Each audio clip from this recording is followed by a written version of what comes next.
what is that productivity and profit productivity? Maybe you're watching this on Instagram, maybe LinkedIn. I don't know. I don't know where this stuff goes anymore. But I always go live right here in this group for now. And I'm going to share a little bit about just piggyback off the interview I did with Dan earlier, where we really talked about the decision-making criteria for what we're going to do, creating asymmetry in your business. Is it a forcing function? Is there cost savings? Is it a revenue generator? 3 great questions. Great feedback by one of the smartest people you ever meet, and Dan Nicholson. And I'm at the point where I'm repeating myself. I'm doing office days. I'm repeating myself over and over and over. And it's just a few frameworks. People come in, we do some stuff. They make $1 million. They pay me 65 to keep getting that. And the question is like, it's always, how did you learn all this stuff? And the truth is, I haven't learned all this stuff. I have a series of frameworks and checklists that allow me to create asymmetry in decision making. So the upside is greater than the downside. And we do that over and over and over and over again. The results are favorable, right? So there's just a series of frameworks and checklists, including the Barbell, MED and MRV, Explore, Exploit, Optimal Stopping. There are actually algorithms to improve your decision-making. And again, if you can keep upside, limit, and mitigate downside, and you do that over and over and over and over and over again, it accumulates pretty quickly. So I love putting out free content. I really do. But again, part of a forcing function and part of fragmented attention. I don't really care if I have 1 billion views if attention is fragmented and it's not getting through. And so the way that I teach these frameworks is I implement them in my own business, my own life. We find them in 20, 30 different industries. We implement them, we test them. We look at other industries like medicine and stuff like that. And then I have 42 private clients that are all in different industries. So I talk to all of them one-on-one, and I find these frameworks that are true. They're consistent across all these industries, all these businesses. And then everybody gets together. All my private clients get together, and I present it to them to help give a shared language and help them conceptualize the decisions they're already making. I give them a framework to make those decisions faster. Plus, we're using a shared language, so we can actually, they can call and say, "Hey, Nick, I'm thinking about doing this." And I can say, well, that's actually the left side of the barbell. It's not reliable. And they go, okay, cool, you're right. That's a 5-hour conversation in 35 seconds because we're sharing frameworks, right? So we teach the frameworks, and then we spend the next 2, 3, 4 days together. And I say, okay, here's the framework. Here's what it means with your goals, your business, your unique disposition, your preferences. You have a family, so we do it this way, all that kind of stuff. And then once it's solidified and I really understand it, I know how to apply it to multiple different industries, I put it in the direct mail newsletter with examples from different industries. Obviously, I bring on experts to break down the stuff that I can't articulate well or that I'm not qualified to talk about. So, and then we have experts like Dan Nicholson, who just dropped on here. We have a wealth acceleration component of the newsletter, right?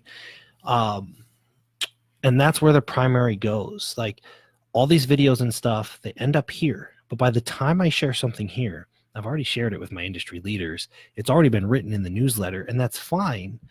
But just be aware of the thing, right? By the time everybody tells you need a Facebook group, they don't freaking work anymore, which is why this one may be going away soon. It may not. I don't know. Wait and find out.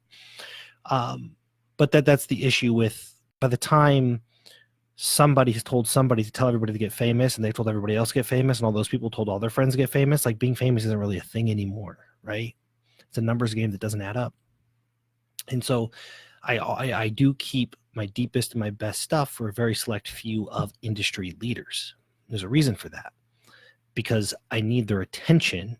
They're here in person when I teach it, or they're one-on-one, or they come to office days, because fragmented attention creates this illusion of communication. And then everybody goes, oh yeah, totally get it. But they were actually like watching like 5 Facebook videos and also had Messenger open and also texting and all that stuff. I can only really go all in for people if they're all in here, right? So that's my network members, it's my private clients. I'll fly to Seattle and spend some days at Dan's CPA firm, right? I love when people are fully engaged, which is why I moved all my best stuff to a direct mail newsletter, because you don't get pop-ups or notifications on the piece of paper I send you, or the like 32 pieces of paper I sent in February this month, and break down the concepts and principles and things you can do right now to generate cash in the real world. Right. And then what's going to happen is, as I systematically teach it, I'm going to turn around, I'm going to teach it on video, sometimes through master classes, sometimes right here, mostly through podcast, which I'll do on video. And it'll just systematically, but it'll be still distilled down quite a bit. And so that's the process. So if you catch my videos, awesome. I try to get them up as fast as possible. But it's stuff that's already been shared and reinvented with the industry leaders. So the point being, the more mass market, the more social, the further behind you're going to be on content, especially if it comes from me, but just in general.